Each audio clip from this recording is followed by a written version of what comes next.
look, Annalisa, I think I'd be remiss if I didn't say you're dope at what you're doing. Thank you. To build a business during COVID, a lot of people sat on their ass during COVID, while a lot of people got rich during COVID. So obviously, you were the latter of that. So Sure. congratulations with that. Shoot, I ain't gonna lie. I'm probably gonna hit you up.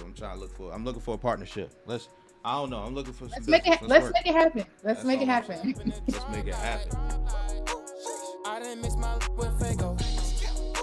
Stack my money up like Legos. Bet me when I say so. Pull up in the spotlight. Pull up in the drop. Initially, when you're starting your business, starting Elevated Assist, you're bringing other people on. And when you're bringing those other folks on, you yourself had to look yourself in the mirror and challenge yourself as a leader, as a boss, etc. What are some of the things that you look for in some of the people that you work with? And can you give us an example, or was there ever a person that was not a fit? And what did you see in them? Absolutely. So I'm really honest with my team because Elevated Assist is growing.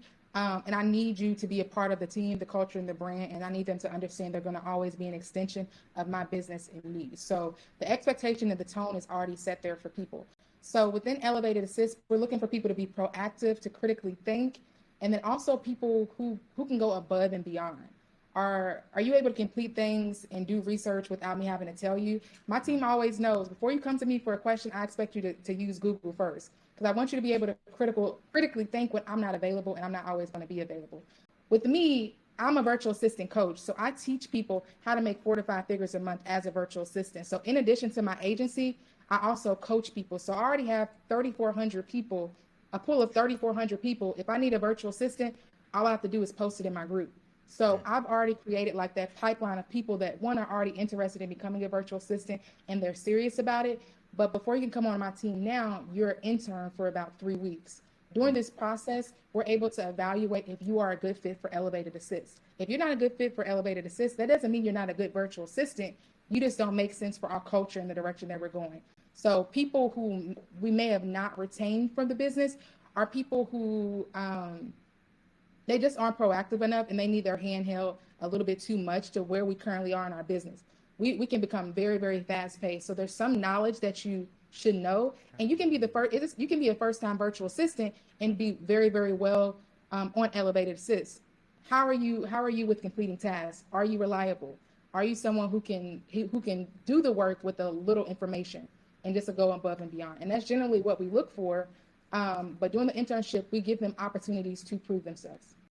So let's talk about some of the tasks, right? One of the things you said is for your own virtual assistant, one of the things they're doing is they're handling your social media. So talk to us about that, or better yet, some of the capabilities. I would imagine out of your pool of 3,400 potential VAs, everybody has different skill set, right?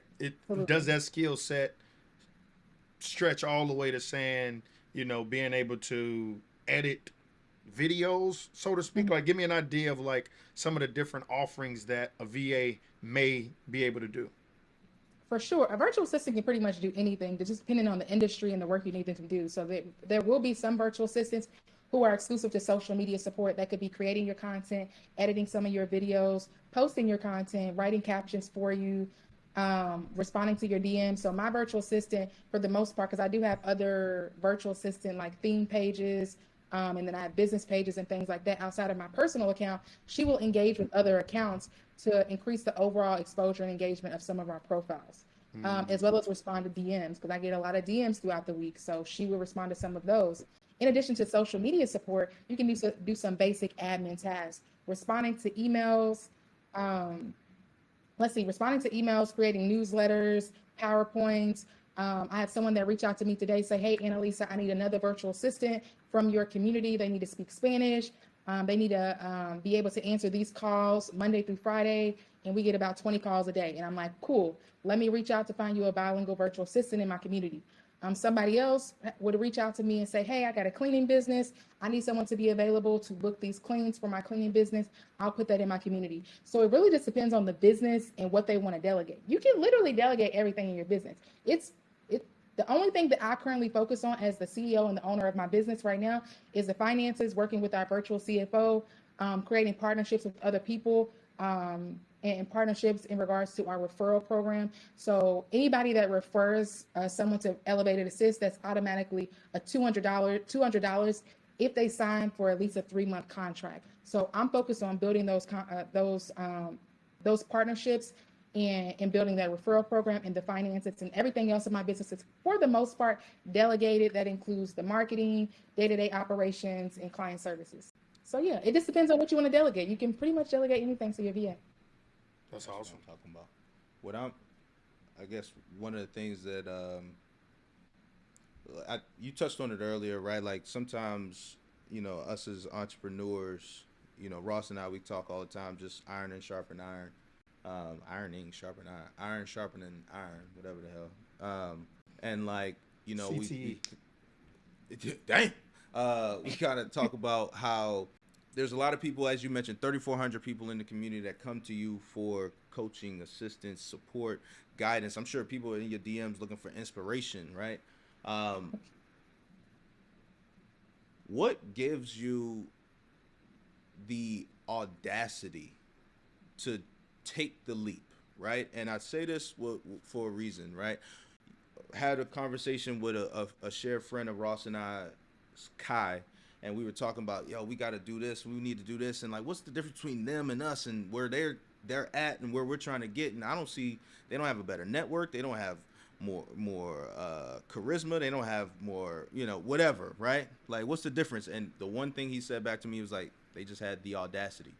Right. And so there are so many people who have talent, they have the character traits, but they don't necessarily have the audacity to split time with their 9 to 5 or to find time working afterwards. So for you personally, where did you get the audacity in the most respectful way possible? For sure. So I've done all of that work in regards to shifting your mindset to have more so like a growth mindset. So I've kind of already done that work. And that happened even before I started my business. I think my process of like paying off like $30,000 in debt, I was just so focused on reaching that goal. And once you reach a big goal, you almost feel like I'm invincible. Like I can pretty much do anything at this point. And that's honestly how I feel. It's literally nothing that anyone can tell me that I cannot do. If I have the capabilities and to do it, I just feel like I have so much access, living where I live, so much access and opportunity. That's kind of how I look at things, is always an opportunity to improve or make myself better. So when I started my virtual assistant business, I didn't really tell anyone, like family and friends. I was just like, I'm just busier, right? I have my 9 to 5, my virtual assistant business, and I'm working hard from a marketing standpoint and obtaining clients. So people notice that they just stopped seeing me for the most part. And then I would just focus on my goals. So for me, I'm a very goal-oriented person. Like I literally thrive off just achieving goals. I always tell people, you'll get to a certain amount of money where the money is not as enticing, and then you just focus on like challenging yourself. So me, I'm always focusing on how can I become a better person? How can I inspire more people to kind of do what I do? And that kind of drives me to keep on going. Especially when I get DMs and say, oh my goodness, I got my first client. Thank you so much. Oh my goodness, you helped me find a job. Thank you so much. So those are the type of things that I generally thrive on to kind of keep me going. But before I could get to that point, I really shifted my mindset to say, okay, this is what I'm going to do. I'm really big on executing things and just not being ambitious and just talking about it. So if I say I'm going to do something, then I'm going to do it. Facts. And you kind of talked earlier about the fits that you would find between virtual assistants, right? Where sometimes it would be a fit, sometimes it wouldn't be a fit. But do you do a similar type of process when it comes to clients? Like, have you ever had a client that you're like, yeah, nah, I'm not really feeling this? Or is it, hey, there's a way to make everybody work for Elevated Assist? For the most part, if you're in the budget, we can work with you. But anytime that we immediately we don't think this client is going to be for us, it's that they don't have an allocated budget for this particular expense. I would hate to bring someone on and they work with us for 1 month or 2 months and they're like, I can't afford the service. So generally we try to filter out those people who know they can't afford the service, but they hear about Elevated Assist and just want to get access to a virtual assistant for Elevated Assist. But long term, they may not be able to afford it. So generally through our discovery calls, we try to filter those people out as much as possible just to say, hey, you may not be a good fit, but I can refer you to another option. But it's usually people that can't afford the service.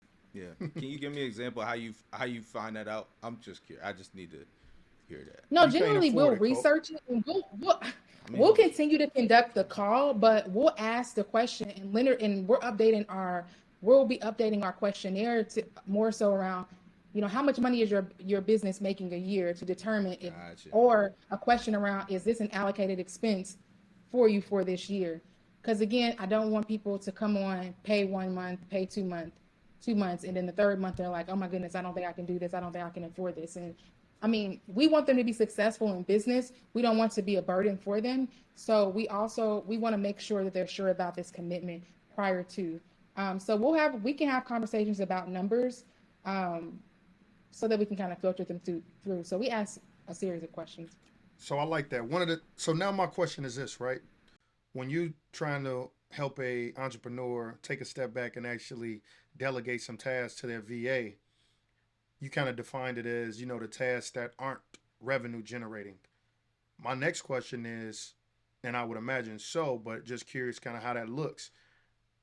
Are VAs also capable of generating business?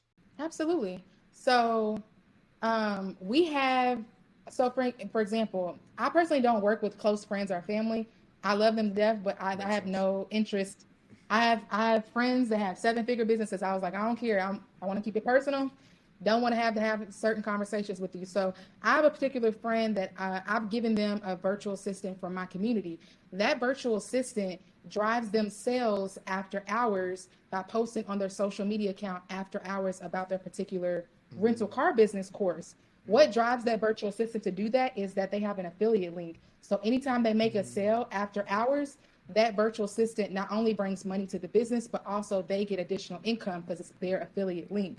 Nice. I always say the virtual assistant should be allowing you to become more productive, as a result, allowing more profit within your company. So if you have a service or a product and the productivity increases, as a result, your profit should increase overall. Because as the CEO and the business owner, you're now able to focus on growing the business. That should be your goal, to grow and scale the business. The virtual assistant can take care of the small tasks. So the virtual assistant should be making the business money directly or indirectly. Love it. Love it. And I guess with your business management skills, you have your own business, but I'm sure like there are times where your partners, your virtual assistants underneath you are within certain businesses, and they're probably seeing things that they're like, yo, y'all could do this better. Yeah, this ain't really right. Absolutely. Right? Like, how do you grow that relationship and autonomy? Because you touched on it a bit earlier, but how do you grow that relationship and autonomy and that trust to be able to have some maybe potential more conflicting conversations with the client? Ultimately, they're in the right spirit of help. But we know, it's like telling somebody they baby ugly. It's like, you can't do that nowadays. Through conversation and providing results and just being reliable. The clients that I work with in the very beginning, I noticed that they trust me with everything. Like clients will show me like their taxes. I'll be talking to their attorneys. They were like, okay, talk to Annalisa. And it took a while to build that trust because I became reliable. Who is someone you can always depend on to provide results? Who is someone you can always depend on to answer that call, to forward something when you can't? Oftentimes, it's been a virtual assistant from Elevated Assist for a lot of our clients, and that's how they build trust. Within Elevated Assist, there's been times where the virtual assistant has something going on in their personal life, and they can no longer work with Elevated Assist. So I have to have that conversation with the client to say, do you want to continue services with Elevated Assist? Because we will have to pair you with another virtual assistant. Most times they're okay with being repaired because we've created this relationship between the client and Elevated Assist, and they trust this relationship.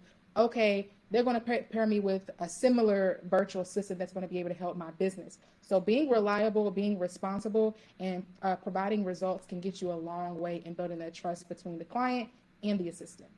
Yeah, I was going to say my final question, looking forward, looking into the future, the crystal ball, right? 3 years from now, 2 years from now, whatever it is, where does Annalisa see Elevated Assist? Or, honestly, the way you operating, you might be owning Meta or something like that at that point. So yeah, Elevated Assist has a lot of things in store, and just so let me back up. I operate my business, and I think about the future of my business and scaling my business about always being in a position to ask myself, would somebody want to buy my company? So I'm always looking at the numbers. I'm always looking at how profitable Elevated Assist is. So I'm always growing our position to figure out, well, somebody want to buy my company. If they were going to buy my company, how much would I sell it for? How much would the value be? So that's kind of how I move in regards to my agency. But when I see Elevated Assist working with more premium clients, elevated clients. We like to consider it almost as a luxury concierge service. And that's kind of the direction that we're moving in regards to the clients that we know that we can serve and the clients that we know that actually needs our services. So that's pretty much what you all see. But overall growth and expansion with Elevated Assist and just really seeing us pretty much everywhere. We do not plan on slowing down anytime soon. Love it. Lied to you. Final question. AI, ChatGPT, software, all these different types of things are also potentially competition, or tools and resources that you can use to continue to expand and grow your business, right? How do you look at AI? Have you looked at that and considered those resources and tools at all, or kind of still staying away from it? No, absolutely. Technology is the future. I think any company that's not currently looking at technology or how you can create your own software technology within your business is a couple years behind. So when we think about Elevated Assist and its expansion, we think about utilizing our own software, again, being able to sell those versions of our software as it relates to outsourcing, as it relates to online businesses and online entrepreneurs and partnerships. So when I think about the software and technology aspect as it relates to Elevated Assist, we think about creating our own thing. 100%. Listen. Annalisa, I'm gonna let Ross take us out the way he does the best, but I gotta thank you. I just want to thank you, give you flowers. For Mogul, sure. I'm not even saying mogul, to make a mogul today, living legend. I'm excited to continue to watch you blossom and grow, but also, shoot, I ain't gonna lie, I'm probably gonna hit you up. I'm looking for a partnership. I don't know, I'm looking for some business. Let's make it happen. Let's make it happen. I love it, man. Well, look, Annalisa, I think I'd be remiss if I didn't say you dope at what you're doing. Thank you. I love the fact, like Coach said, you built a business during COVID. Like, I think that a lot of people need to understand the impact of that, right? To build a business during COVID, a lot of people sat on their ass during COVID, while a lot of people got rich during COVID. So, obviously, you were the latter of that. So, congratulations with that. But yeah, we want to thank you for coming on our podcast on Money Music Culture. So the people at home, man, make sure y'all tune in. Definitely get in tune with Annalisa. Make sure you like, subscribe this podcast, share it with a friend, share it with your auntie, your uncle, especially that one drunk uncle that you know that could possibly use a service. You could be really making some bread instead of borrowing money from Big Mama. You already know. But until next week, man, much love. Thank you, Annalisa, again.